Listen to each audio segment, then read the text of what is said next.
On This Week in Enterprise Tech, we have Mr. Brian Chee, Mr. Curtis Franklin back on the show today. Now, Apple is expanding their SAT coverage with Globalstar. We'll talk about what that means for their service. Plus, misconfiguration plagues infrastructure services out there. Now, what can organizations do to protect themselves? Plus, we have a great guest today, Mike Johnson, CISO of Fastly, and he's going to take us through the role of the CISO and just how it's evolved over the last several years. Definitely shouldn't miss it. TWiT on the set. Podcasts you love from people you trust. This is TWiT.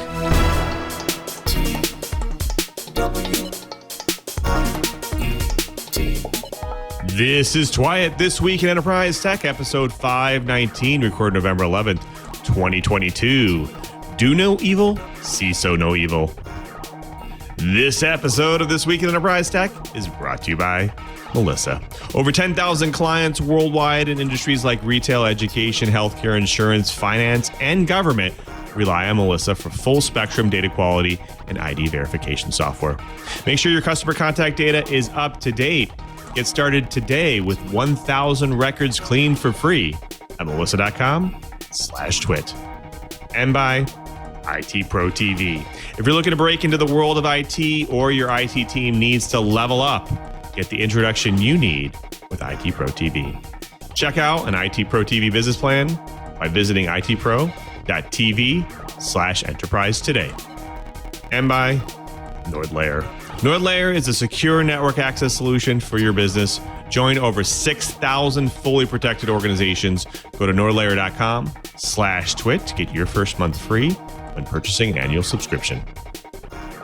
Welcome to TWiT, This Week in Enterprise Tech, the show that is dedicated to you, the enterprise professional, the IT pro, and that geek who just wants to know how this world's connected. I'm your host, Louis Maresca, your guide to this big, giant world of the enterprise. But I can't guide you by myself. I need to bring in the professionals and the experts, starting with our very own and very busy senior analyst at Omdia. He's the man with the pulse of the enterprise, and he's Mr. Curtis Franklin. Curtis, you made it through the storm they call Maker Faire and another hurricane. How things are going over there? Well, things are ever so slightly soggy, but no great damage here in the Orlando area for most of us. Unfortunately, had a couple of folks who learned a valuable lesson about touching downed wires. But in general, we came through in pretty good shape. Maker Faire was spectacular. Nothing but good things happened there. Everything from AI art to printing with a steamroller to battling robots to drone races. It was just a great weekend of creativity and excitement. We enjoyed it and then came home and promptly passed out for a couple of days. So that was nice. In the rest of the world, it's been a week of research and interviews. I'm finishing up some work on cybersecurity awareness training, getting ready to go into a deep bit of research on two things. One is the use of AI in cybersecurity, and the other is risk quantification. So I have a fairly full dance card for the next couple of months. Looking forward to it.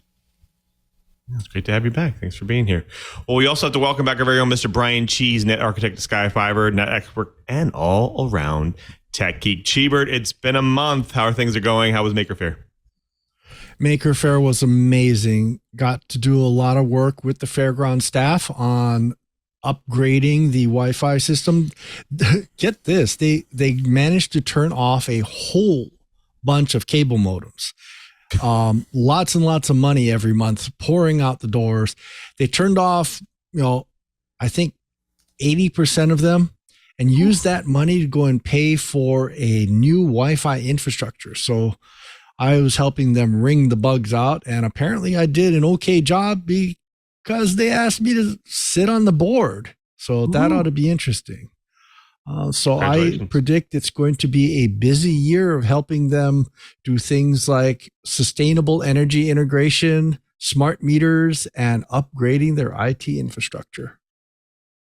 Fantastic. Well, thank you guys for being here. Well, speaking of busy, it has been quite a busy week in the enterprise, so we definitely should get started. Satellite-based telephony and services have been in the news lately. We've talked a little bit about SpaceX's Starlink. However, Apple surprised the world with their latest phones to have the ability to have an SOS service built into it that's SAT-based. You might be surprised just how far Apple will go to make this work. We'll talk about that. Plus, we have a great guest today, Mike Johnson, CISO of Fastly. He's going to take us through how the role of CISO has evolved over the last several years and how cloud services should be securing yourselves. So we'll talk about that. So definitely stick around. Lots to talk about, lots of exciting stuff. But first, like we always do, we have to go through this week's Enterprise News Blips. Now, what do you call a robotic arm that relies on computer vision, artificial intelligence, and fancy suction to move things around?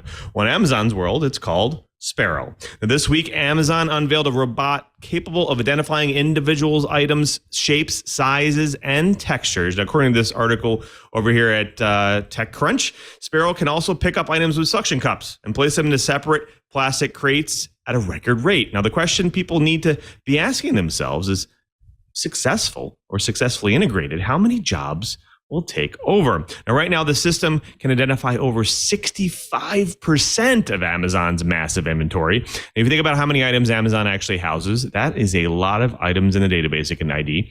Now, in June, Amazon unveiled its first autonomous robot called Proteus, which can lift and move package carrying carts. Now, right now, about 75% of 5 billion packages that the company processes annually are handled by robots in at least one part of the delivery process. Now, Amazon gave the same soundbite to the news outlets as it did when its camera systems went online in its warehouses, that the system will relieve employees of repetitive tasks, leaving more room for other tasks and also offering better safety. Focusing on safety there. And it's a good line for the masses. If you ask me, large corporations don't fund projects like these unless it saves money in the long run, including such things as better loss prevention and increasing success metrics when it comes to actually shipping items. Sure, safety is a part of it, but having a more consistent and reliable system, especially during the holidays, is Amazon's biggest target. We'll just have to wait and see just how far Amazon will take the system if they'll just stop at boxing items.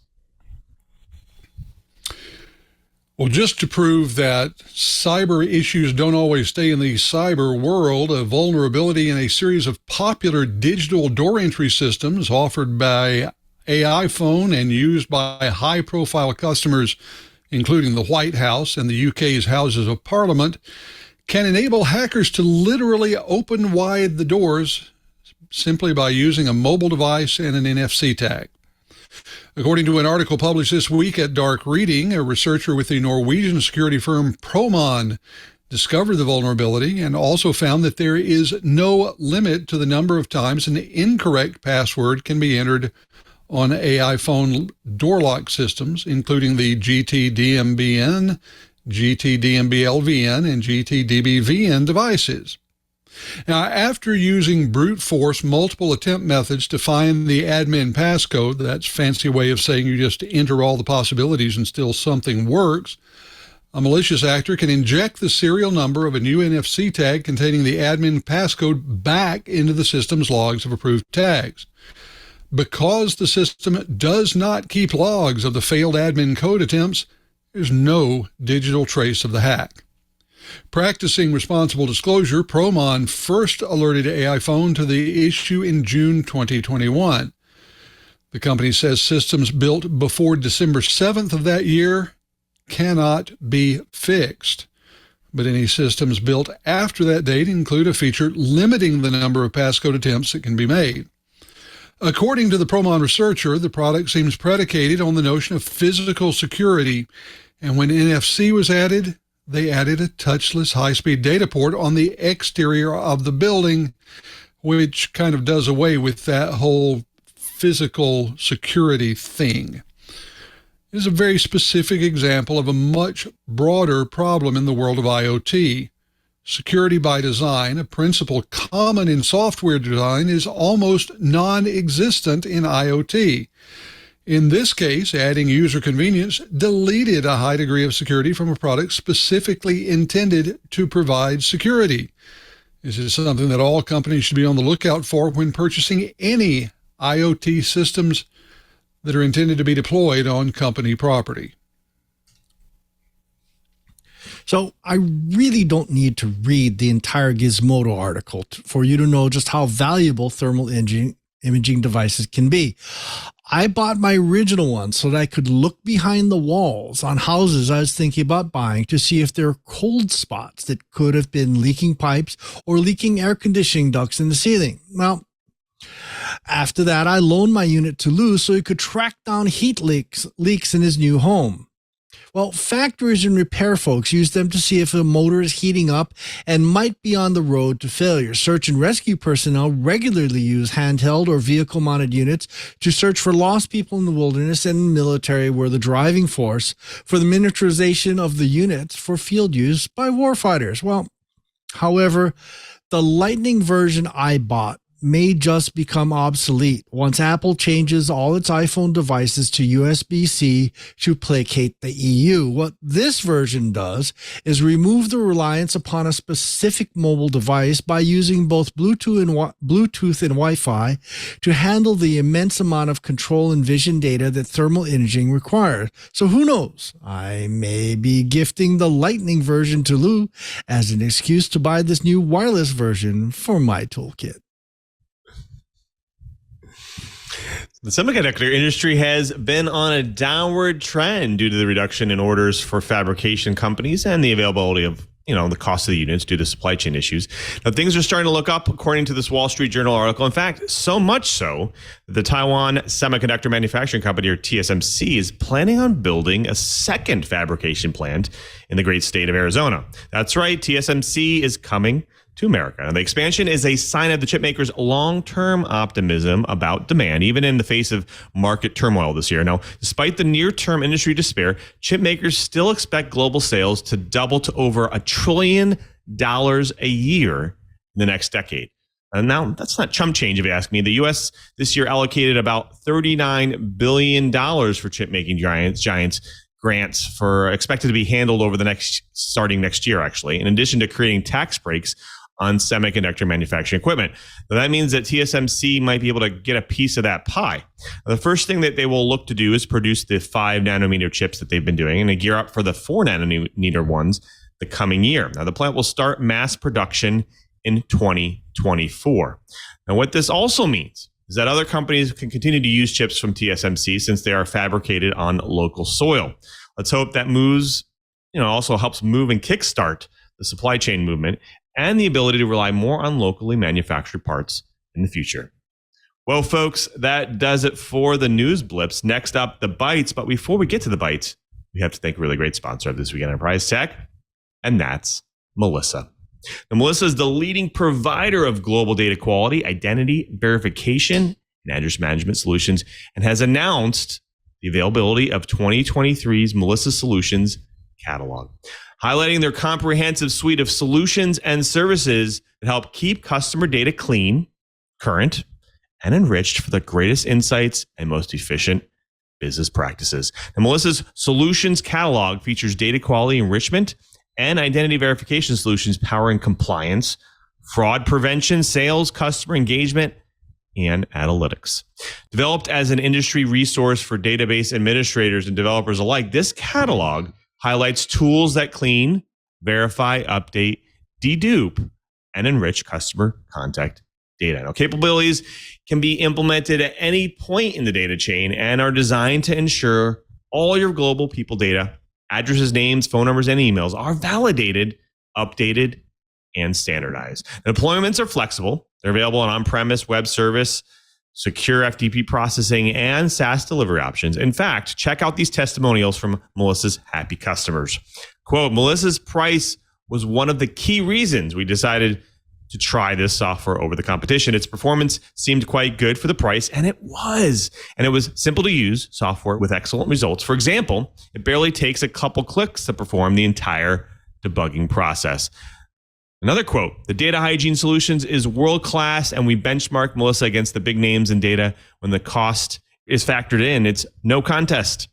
Now, since 1985, Melissa has specialized in global intelligence solutions to help organizations unlock accurate data for more compelling customer use. Melissa was ranked number one. That's right. They're ranked number one across overall enterprise, mid-market, and small business segments in various categories such as price, reporting, and ease of use. Melissa's continually undergoes independent security audits to reinforce its commitment to data security, privacy, and compliance requirements. They are also SOC 2, HIPAA, and GDPR compliant.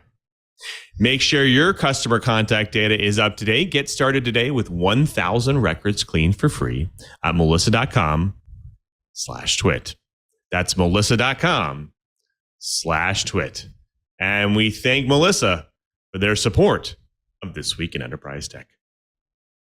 Well, folks, it's now time for the bites. Now, back in May, we reported the possibility of Apple getting to bed with Globalstar at basically a SAT-based telecom company where they spent about $300 million to finance 13 new satellites for their SOS services. Now, fast forward to September where they released the iPhone 14 and they announced the SOS capabilities, but the service was still on the fritz. Now, Apple put stake in almost a third-tier provider here, Globalstar, which actually lost about $1.5 billion in the last decade with its stock trading at just the $2 per share. Now, they actually put a lot of stock and stake into this company. Now, fast forward to now, Apple's planning on spending $450 million more to expand the infrastructure across the U.S., with the majority of the funding going to Globalstar. Now, this PC Magazine article talks about just how far they're willing to go in the infrastructure. In fact, part of the infrastructure is to push updates and expansions to a number of the ground stations across the U.S. to use high-power antennas from a company called Cobham Satcom. Now, the interesting thing here is there is some competition in the market, right? In fact, SpaceX's Starlink services is also including a partnership with T-Mobile phones for a similar type service. And now Apple's SOS service will roll out later this month, but will only actually support text-based messaging at first. And they'll also offer a free 2 years of service when you purchase a phone. I want to bring my co-host back in because this is an interesting movement for Apple. It's a lot of money they're spending. Now, Chee, I want to bring you in first because I thought that this was supposed to just be a low bandwidth protocol. Why do they have to spend so much more money for expansion here? It's all about load. The satellites in orbit, you think of them just as a switch. That's really all they do.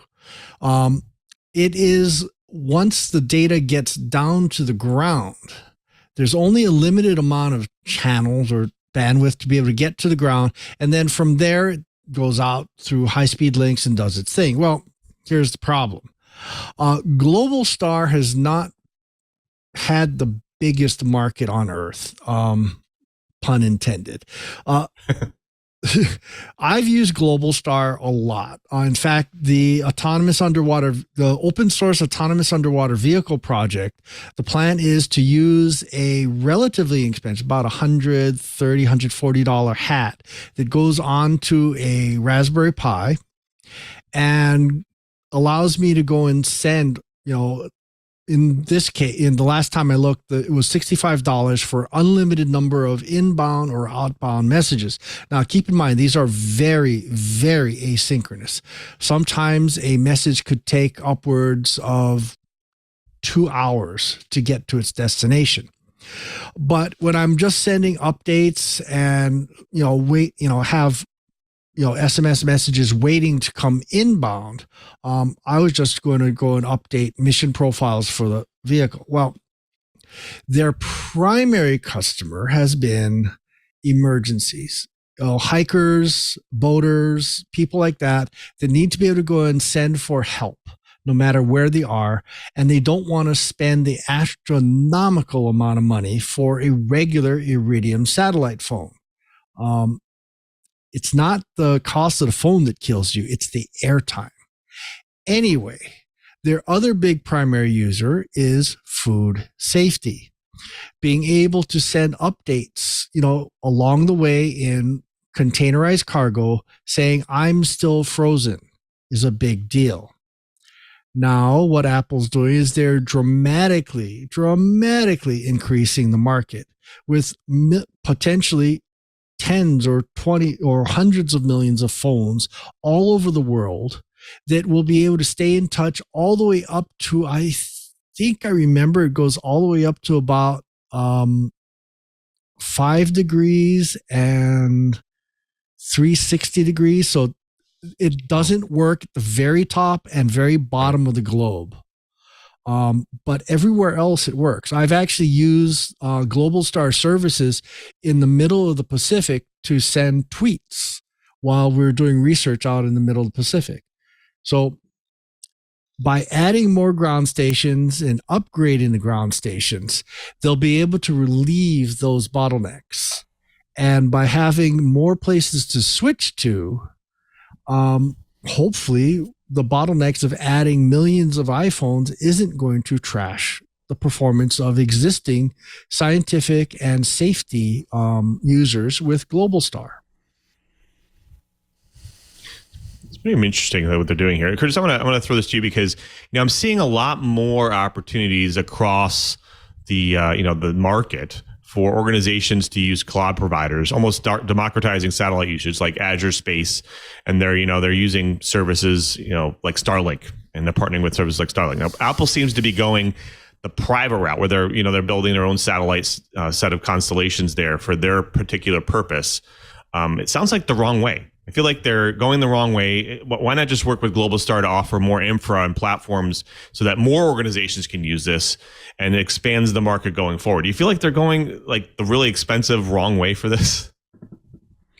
Well, let's first put something into context. For a company like Apple, with the sheer ton of cash they're sitting on, 450 million is a round-off error. I mean, this is not a huge amount of money for them. If they were going to buy, I don't know, Luxembourg to host their stuff, then that starts being money. This isn't. You have to know that a couple of things are true. One is that Tim Cook was Apple's head of operations. He was the COO before becoming CEO. He is known for his skill and his acumen with finding cost-effective ways to do things. Right. So if Apple is going into their own satellite capabilities, you have to believe that they have looked at that very closely. The other thing is that they do have experience partnering with iCloud. iCloud, by and large, does not sit on Apple servers. It sits on one of the other major providers of cloud storage and cloud systems. So they know exactly what partnering for a major part of the benefit that they provide to customers looks like. Now, I think that what Apple is looking to do is find additional ways to be an advantage to the Apple iPhone customers when, as inevitably will happen, they have to have communications that go across satellite systems. Just as in the early days, iMessage was a closed walled garden. It didn't work well with any other messaging system. Then they added SMS, and now more and more features from iMessage are available regardless of what kind of network and what kind of client the people on the other end of the conversation are using. The same will inevitably happen with satellite. And what I think is going on is that Apple is positioning themselves to make it advantageous to Apple owners and Apple users even after the great democratization happens. Right. It's interesting to see how much money they're putting in. Like you said, it is kind of a small drop in the bucket for them, but I feel like there's obviously something else coming. That's not just an SOS service. It's got to be something else. Obviously, it's going to probably have voice. It's probably going to have data related. Maybe it's a second part of the advantage of having an iPhone. We'll have to see, but we'll have to also see what Starlink is planning with T-Mobile, because this could be something very similar that could be competitive and it almost beats them to market. So we'll have to see how fast they go and how far they will go with it. All right, well, let's put that one to bed. I think there's another one coming. We have another bite coming here because a lot of this is more applicable to our IT audience as well. The cloud service users are notoriously plagued with misconfiguration issues. This creates vulnerabilities across the market. And lots of users and IT organizations are having trouble here. What's going on here, Chee? Well, the story basically is talking about how, there's all kinds of databases out in the world, and basically the systems were misconfigured. Well, I'm going to ignore a good chunk of the article just because it's a good article, but I want to make a slightly different point. Databases, especially small databases where we almost use them for a workspace and things like that, is just the bread and butter of our industry. You do a lot of prototyping. This almost feels like the old days of the original IBM PC sneaking in the back door and running, wasn't Excel, it was SuperCalc. That's what it was. Made a huge difference. Well, small databases in the cloud, I think, are today's SuperCalc. And we're getting lots and lots of people using them to do work. Try this, try that. Let's prototype this or prototype that. Before we take a more, shall we say, a better formed idea to our DevOps team to go and make it into a product. Well, one of the things that I'm seeing a lot of dealing with people is that they'll prototype and then forget about it. It'll just sit there. And that, I think, is one of the reasons why we see these, a few data leaks. Well, the rogue server concept, which the article does talk about, says 81% of organizations have experienced a security incident related to their cloud service over the past 12 months, with almost 45 suffering at least 4 incidents, according to the person interviewed. Well, the increase in complexity to cloud-based and hybrid infrastructure, along with a lack of visibility into the infrastructure, has caused the increase in incidents. So, quote, yes, misconfigured cloud storage is one of the primary reasons for data leaks. I do not believe this is a trend, according to the person interviewed. The increase in this trend is most often due to misconfiguration related to access controls. While only authorized users need to be allowed access to cloud storage, a simple mistake in configuration often enables any authenticated users to gain access. So, okay, we've got a lot of people. We've got people that are supposed to have access to this data, but they're in a rush. They're trying to go and get something built. They're trying to build a product. They're trying to do a prototype before they go to DevOps. Well, where's the mistakes? They're not DevOps teams. They're going to make, mistakes. I think that's the part that the article does miss a little bit. And I give props to Dark Reading. It is a really great article, and it talks about what could be happening behind the scenes. But your security really is only as strong as your weakest link. Where are the controls? That we've talked to a bunch of different people about cloud storage, automation, AI automation, things like that, to try and remove the human errors. So this is my theory. My theory is that what this article is seeing is more of the prototyping. A lot of people just saying, I want to try something. I want to do what ifs. And I'm going to throw it to Curt to see if he has the flip side of the coin to talk about.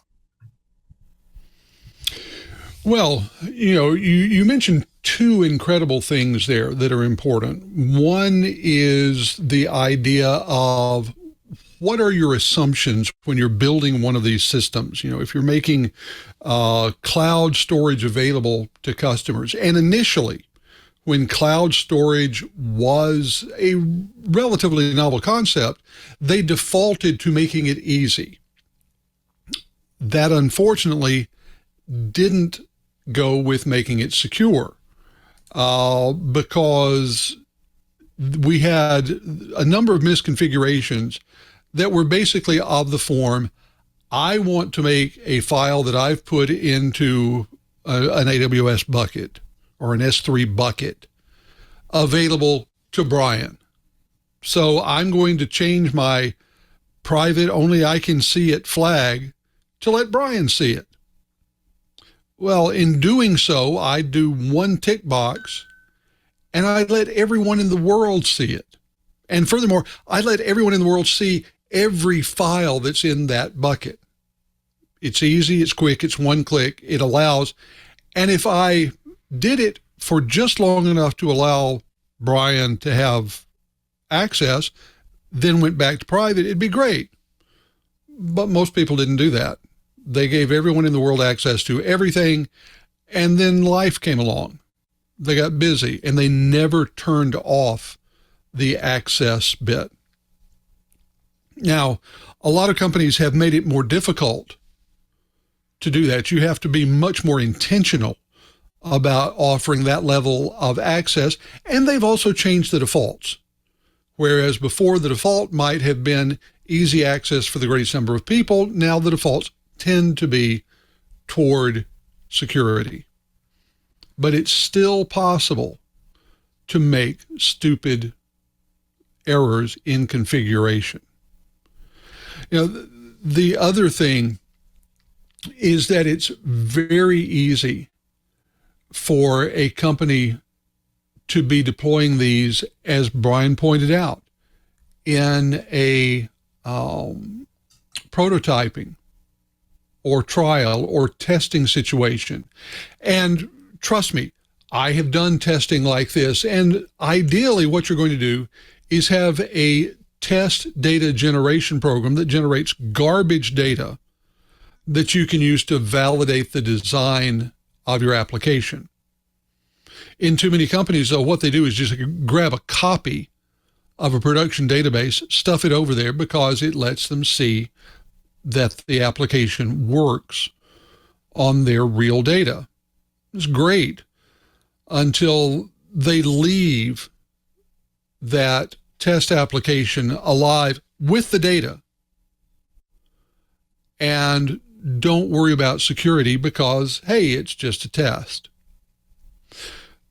What we have in all of these cases is the balance between convenience, productivity, efficiency, and security. And what we need is a balance. If you weight it down fully on one side or the other, then the organization is going to suffer.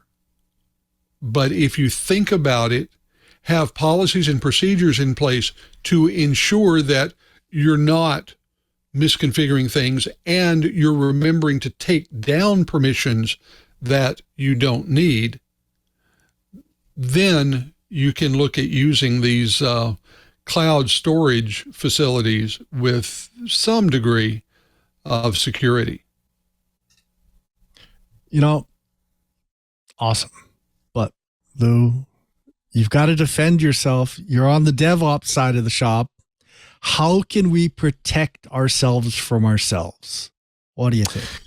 Yeah, I've definitely developed and built a lot of continuously deployed services in my career. A lot of microservices fronted by API gateways or backed by cloud stored. Now it's a complex environment. I can definitely tell you that. Sometimes humans will technically put together ARM templates on the fly. So there's a lot of human error that could happen there. Like Curt said, there's lots of potential for misconfiguration. I've seen organizations hand roll these things and do some very, very bad things. Now, how can you manage that? Well, there's tools out there. Obviously, there's automation, there's tools.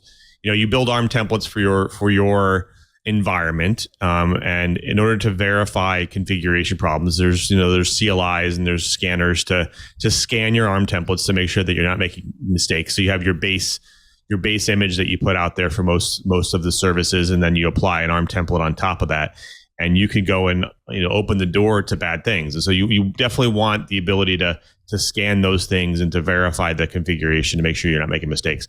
Now, there's also vulnerability assessment tools, and these can be enabled, and they can be enabled against cloud storage, whether it's SQL backends or even NoSQL type scenarios, and to ensure that you're also not misconfiguring those as well, and you're not opening the door to potential public access or exploits that can happen with those.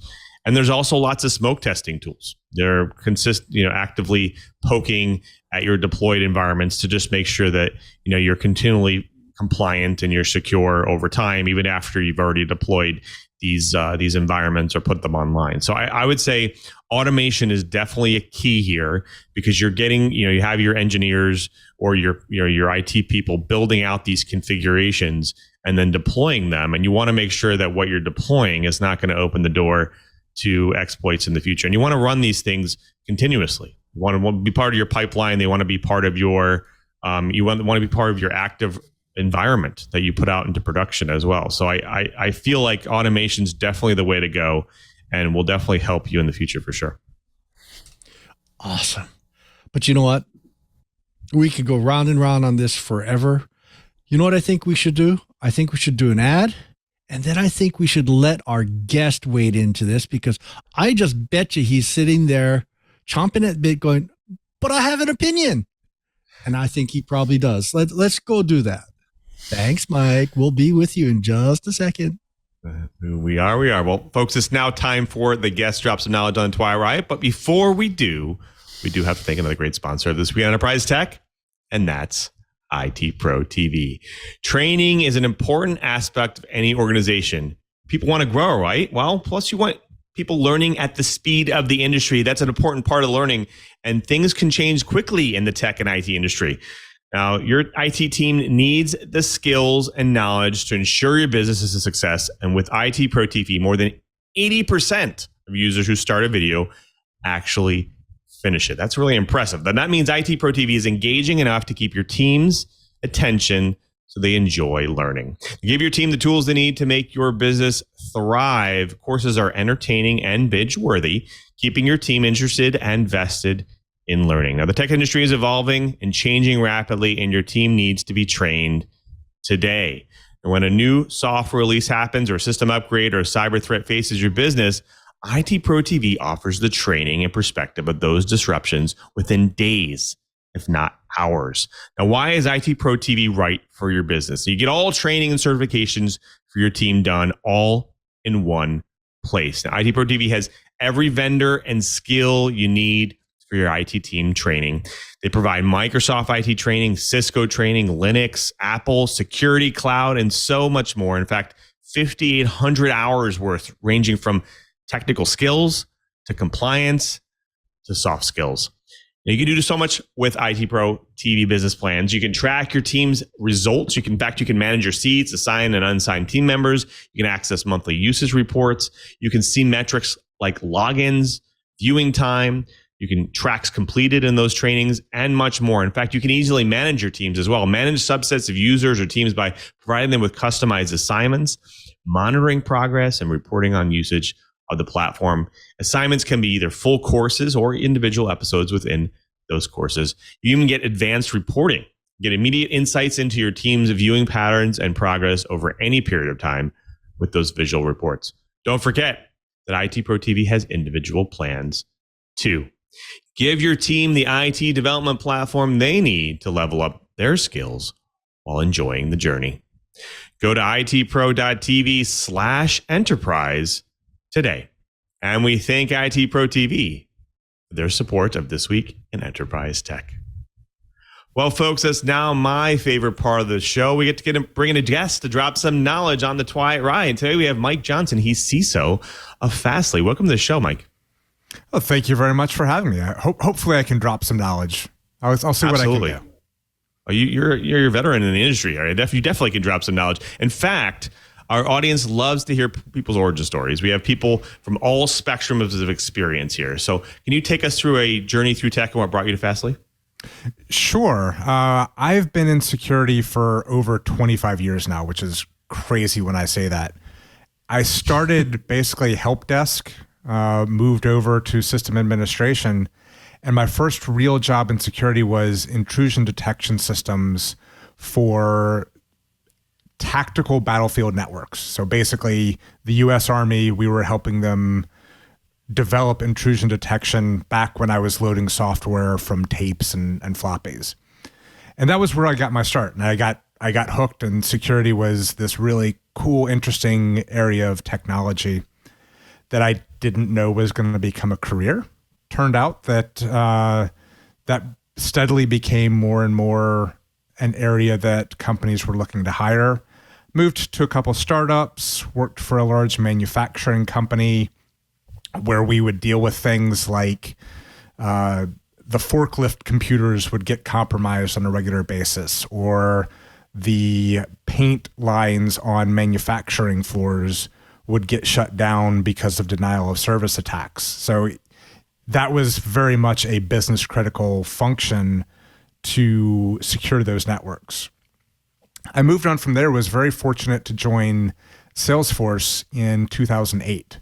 So very early in the journey of cloud computing and cloud security. It wasn't a thing. I didn't even know what cloud computing was at the time. It was still very early.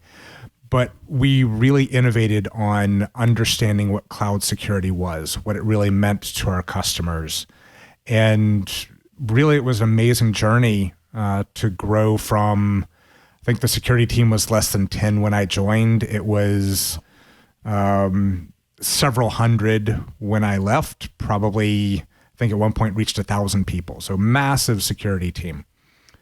I moved on from Salesforce when I had the opportunity to be Lyft's first CISO.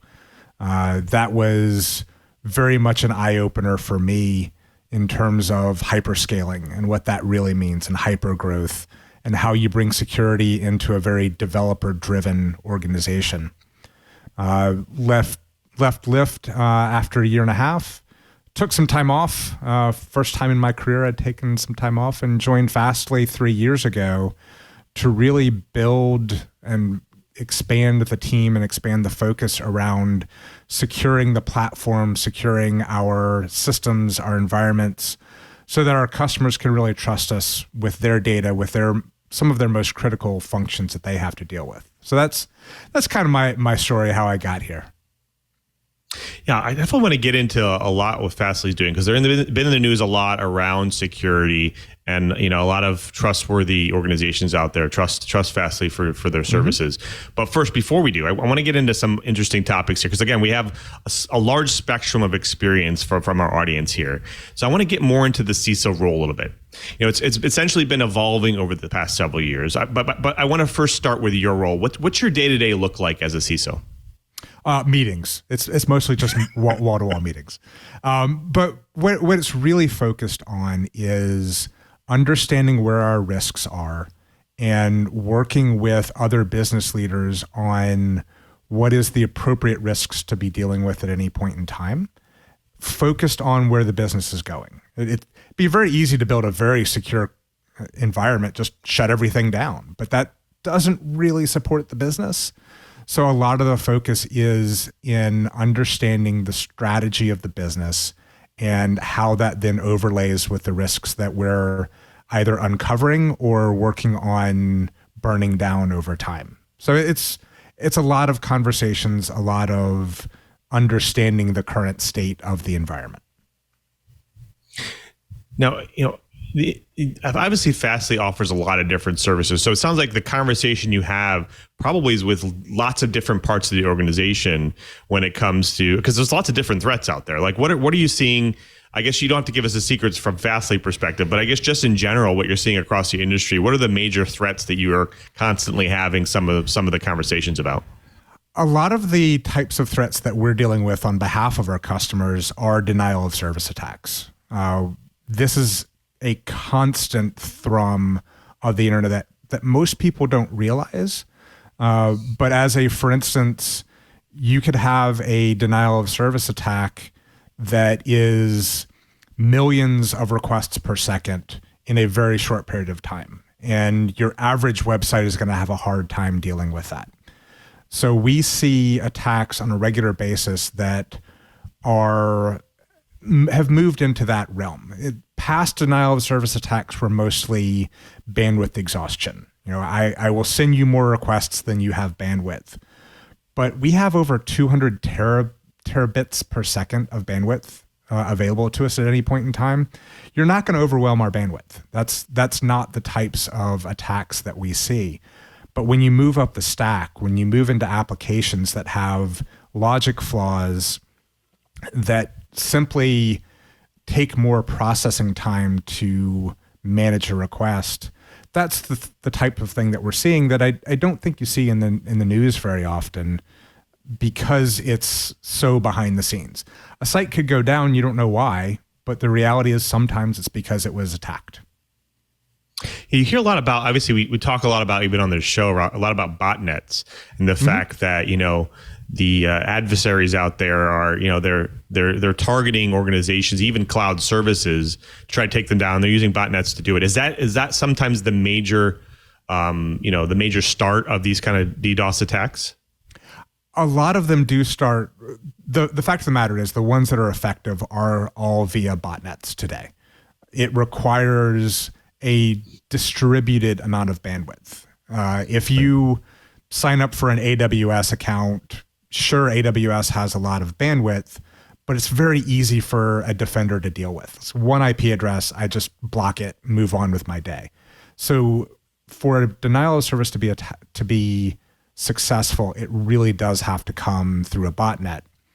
What we're also starting to see is those bots being used for other things.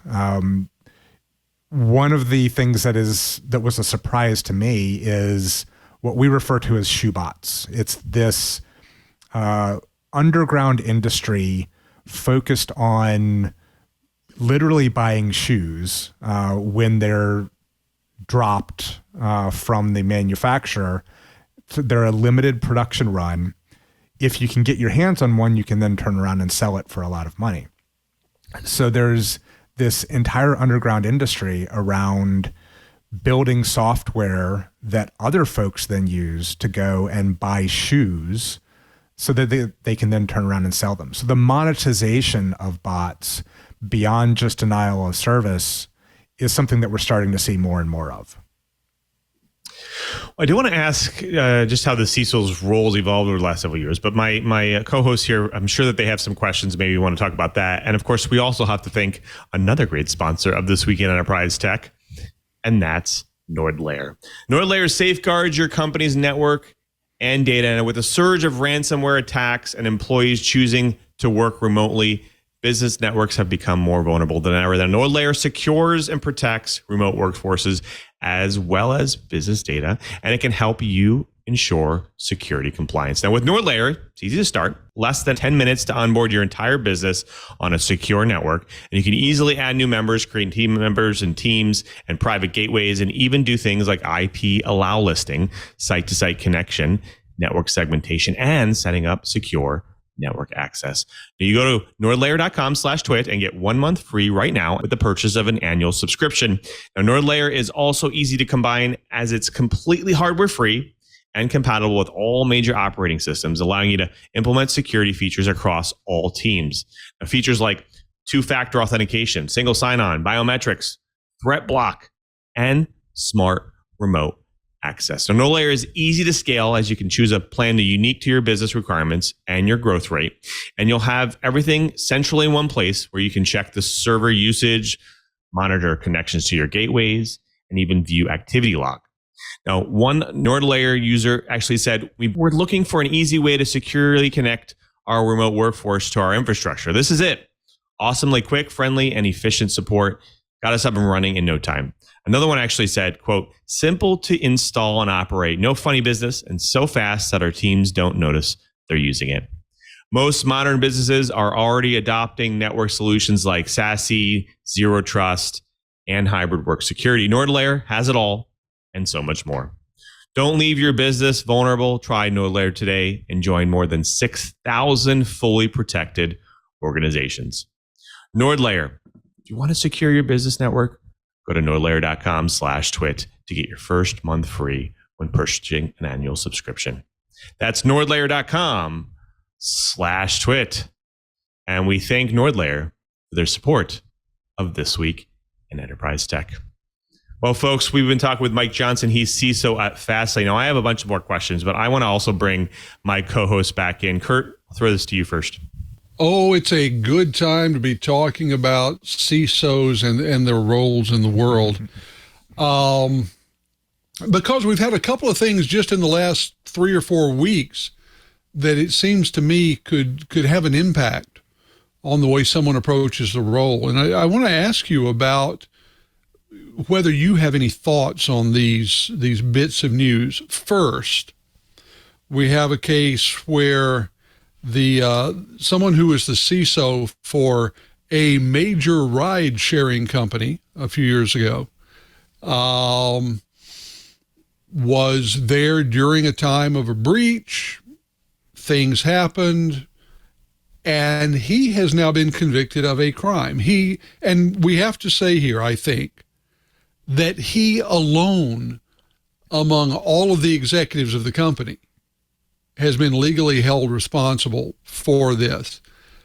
You have to talk to your peers, and you have to have thoughts of what is going on in the minds of other CISOs. Is trying to put grab rails on the side of the bus so you can't be thrown under it, something that's coming to mind, or is this a very special case that won't have a huge impact on the rest of the industry? I appreciate you adding that last bit in, because the conversation comes up a lot, but most people don't look at the particulars of the case. They just see CISO convicted. The reality is this was a very specific situation. This was a company who had a history of run-ins with the FTC. And ultimately the issue was due to that history. If they had not been under a previous consent decree with the FTC, the case would have never been brought. It would have never been the situation that it turned out to be. So I really do think that on the one hand, it's a very specific case, a very specific set of situations. On the other hand, we do need to recognize that we are executives of companies. We have responsibilities to those companies, to the shareholders, to the customers. And while for a long time we've fought for, the quote unquote seat at the table, we have it now.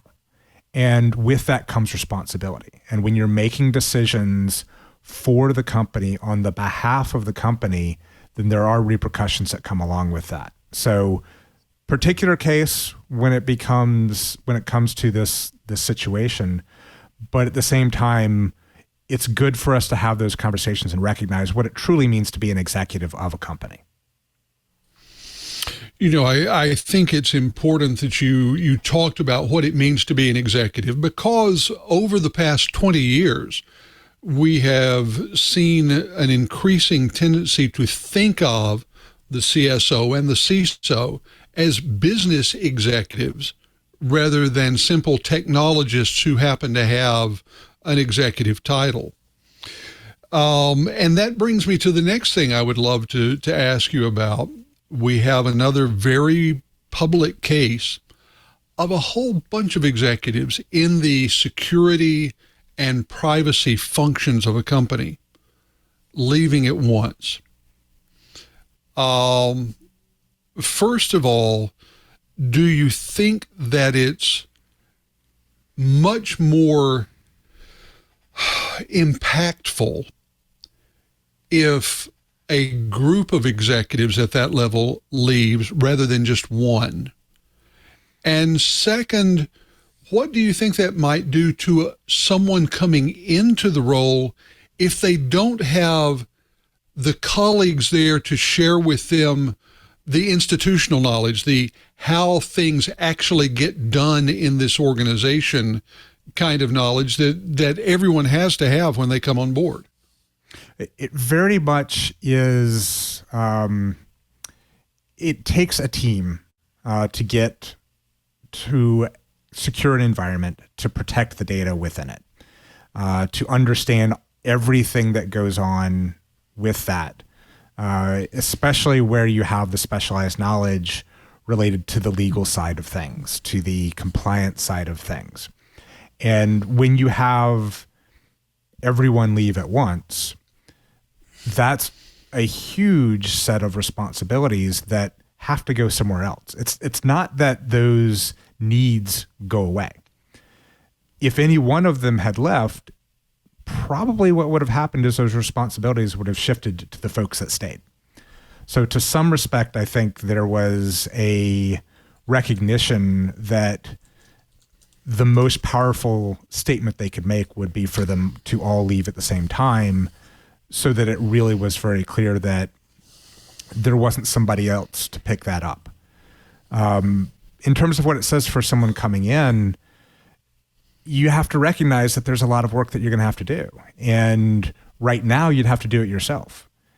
I'm not sure that we're going to suddenly see Twitter looking for a new CISO. I'm not sure that we're going to see them looking for a new privacy team. They've got a lot of other problems at the moment. And I think that's one of the things that people need to realize is that if a company is in trouble, if its fundamentals are challenged, security is not the first thing that they're thinking about. And that's what we're probably going to see in this situation is you're going to have a company that's struggling, that has a lot of other problems to solve before it comes back to this particular area. It's a company that's well known for actually having a very strong security program, and it might be able to operate okay for some time, but anyone coming into that role in the future is really going to have their hands full on just understanding the current situation, much less advancing things forward. I will say that were it me, I would want to look carefully at a contract before I took on a role under the circumstances. Well, one of my last question is really on that second one, and it pertains to the particulars of the CISO's job. Because there has been, I think, a perhaps flippant suggestion that what can happen is that people at lower levels of the organization can simply do their jobs, and what the CISO and some of these other executives were doing will just happen because it should. You know, we'll let other people just certify that what they're doing meets all the requirements.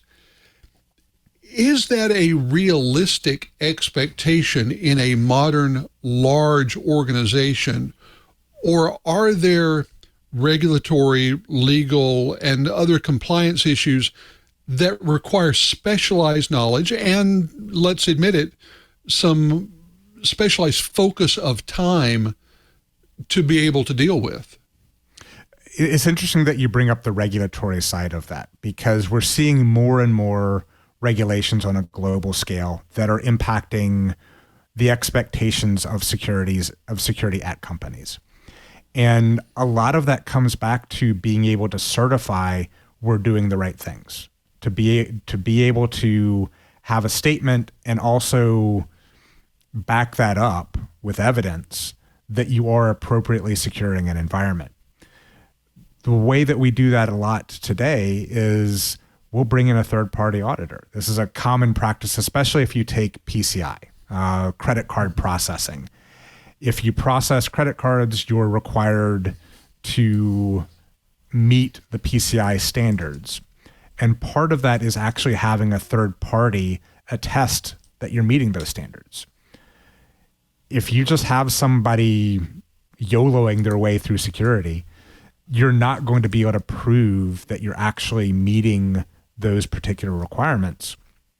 And just PCI alone, the impacts can be tremendous. You can lose your ability to process credit cards. And if that's your source of revenue, that's going to hurt pretty bad. But then you've got other areas like GDPR in Europe that require that you are appropriately securing the data of their citizens. You will have to attest to that as well. And more we're going to see those attestations being a requirement. And that's where that specialized knowledge comes into play. What is it that we do as a company that meets the expectations of this regulation? It's in a lot of ways being a translator. I might be able to speak English, but I can't speak French. That's a knowledge that I don't have. And this is a very similar situation of those engineers might understand what the company does, how it does what it does, but then how you translate that into what the auditor is looking for, what the regulation is looking for, that's where you start to see some of that specialized knowledge. Wow. Makes me wonder whether or not you ever want to be a CISO. Tell you what, let's go and ask for some of your hindsight. Lots of companies are growing, we hope. And so the chief information security officer functions tend to be under the CIO for a while. And as they grow, there's thoughts of, should we split this? And I actually want to follow that on in the role. One of the people in the chat room asked, well, he's seen other CISOs talk recently. They feel it'd be even helpful to split up the roles into two. One that performs the chief risk officer or risk management, and the other one for everything else. So we have 3 milestones, shall we say. What kind of advice, what kind of hindsight can you shed on people that are looking at those decisions now? So the first thing in regards to where does the CISO sit? That's an area that we talk a lot within the CISO communities. And for folks that are not aware, we have our own little communities. We have conversations amongst each other. And, you know, I report to a CIO, or I report to a CTO, or I report to a CEO, or I report to a general counsel. Those all come up. There's not a single answer to that question. It is going to differ for every company. And what really comes down to is, what is the level of influence that you need to have in the company? And can you build that? Can you get things done to actually secure the company? And if you can do that with your reporting structure, then it works fine. And if you can't, then it's maybe the reporting structure is broken, or maybe something else is broken. But fundamentally, there's no single particular way of doing it. The commenter about the chief risk officer as separate from a chief security officer, that's the way it is in some companies, where risk can be far more holistic than just the technology side of the house. One of your risks could be foreign currency exchange rate fluctuations. That's not something that your average CISO is going to be well equipped to deal with, but that could be a fundamental business risk. So for some companies, it does make a whole lot of sense to split that out. And in others, the only risk that you might have could be strictly technology related. And there it makes sense to have one person who's ensuring that it's all being reasoned about, with one set of perspectives and one repeatable set of processes. Nice. Well, sadly, we're kind of running out of time. So this is the time for the blatant plug. Let's go make your marketing people happy. Where can they go for information? What kinds of things make Fastly such a good choice? And can you tell us about those? Sure.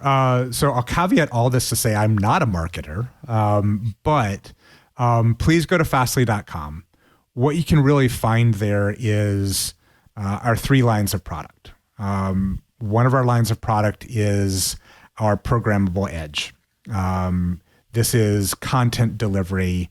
This is media delivery. This is the majority of what day-to-day you as consumers would actually, you would actually be touching our network. Odds are that any day goes by, you've touched a Fastly IP address if you've been online.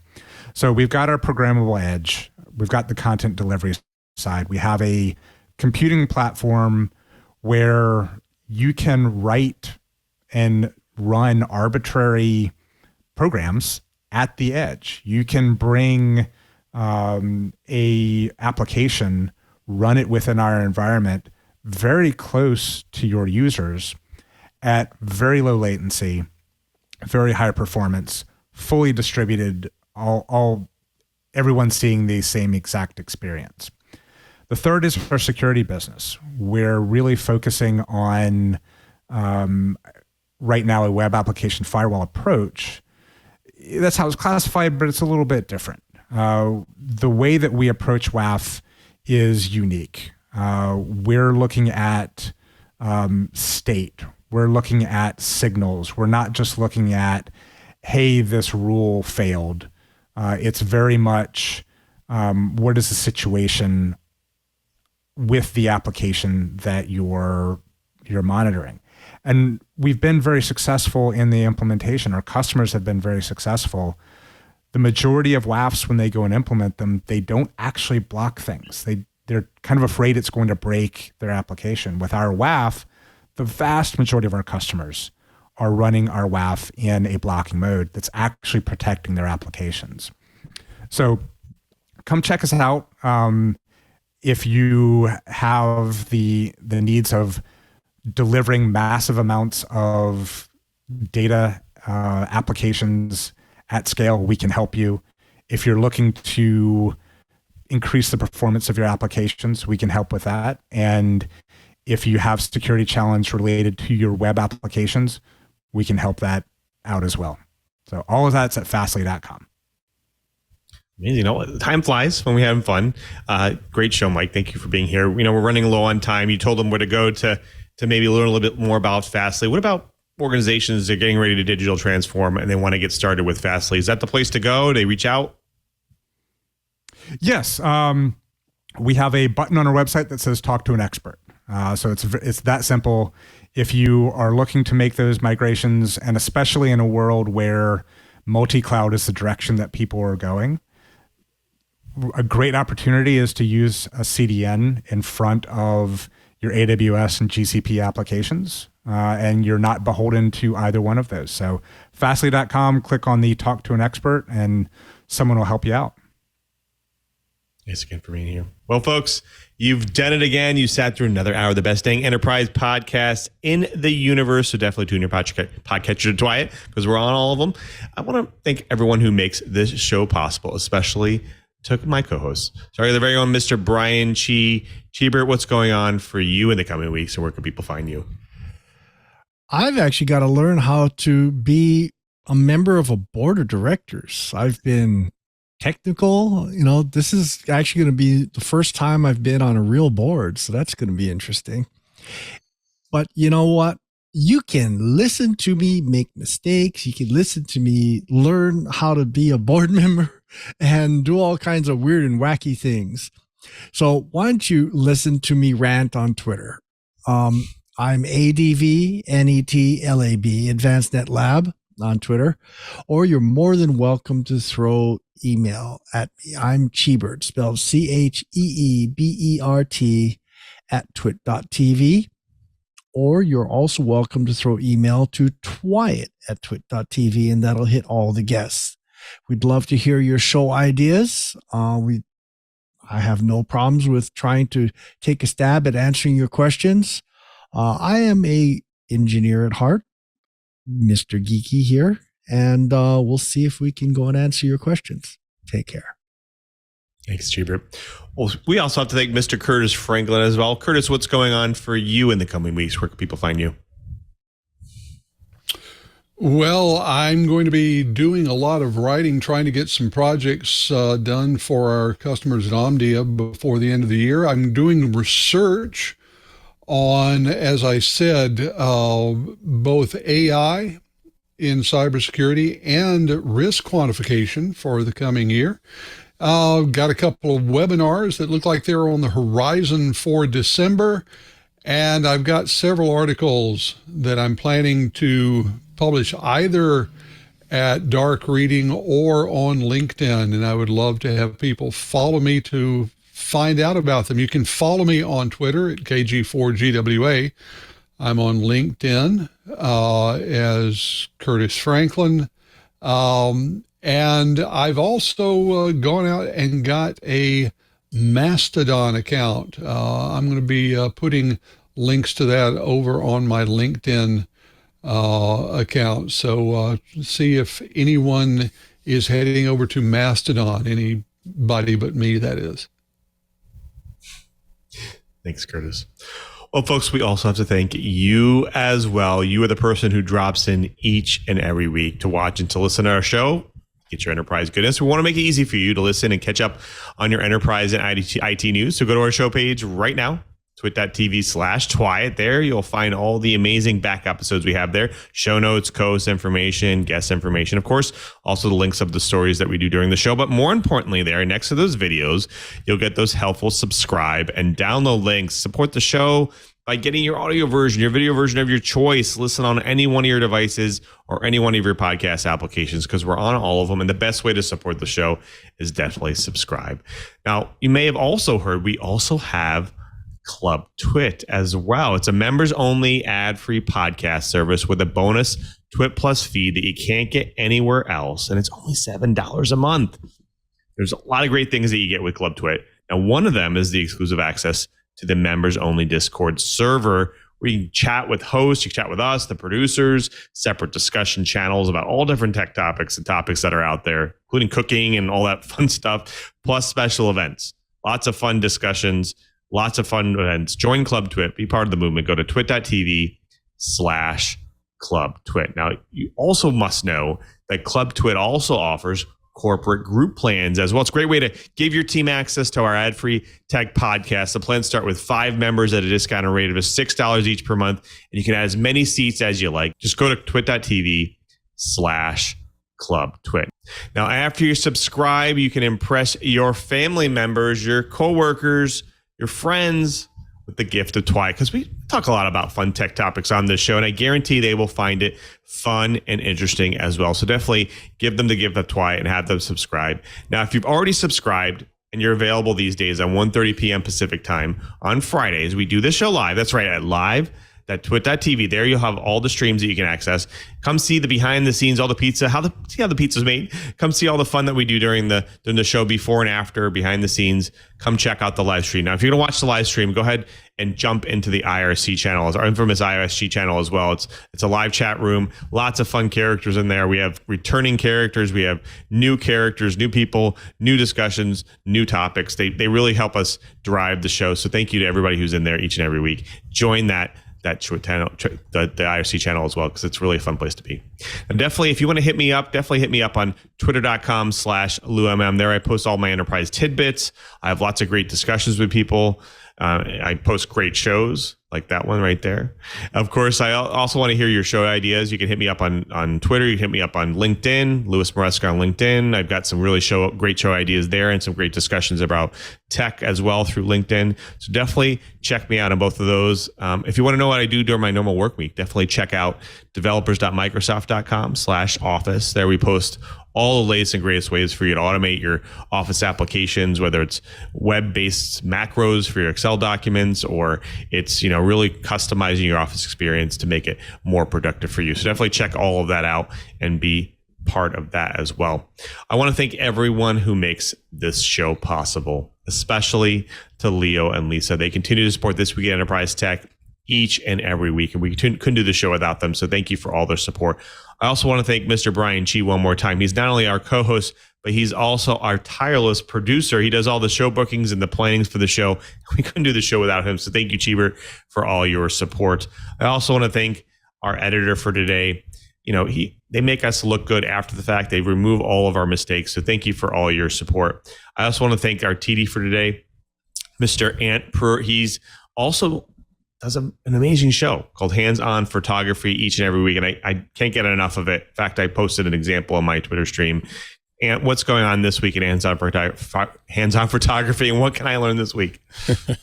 Maybe how to talk. Thank you, Mr. Lou. Well, this week I got into video editing again, continuing that module, but we looked at a piece of hardware from the folks at Blackmagic, and it's the Speed Editor. And I had my doubts about it, but you have to watch the show to see my final thoughts on the Speed Editor from Blackmagic. And before I toss it back to you, I just saw in our IRC that someone thought that our Mastodon instance, twit.social, was only for paying members. It is not. So head on over to twit.social and join our Mastodon instance right there and hang out with with me, Mr. Laporte, and the whole TWiT crew. So sign up there, twit.social. Definitely go over there. Lots of good stuff going over there. I actually sat there for an hour yesterday just looking through the stream. So definitely join the Twitch social over there for sure.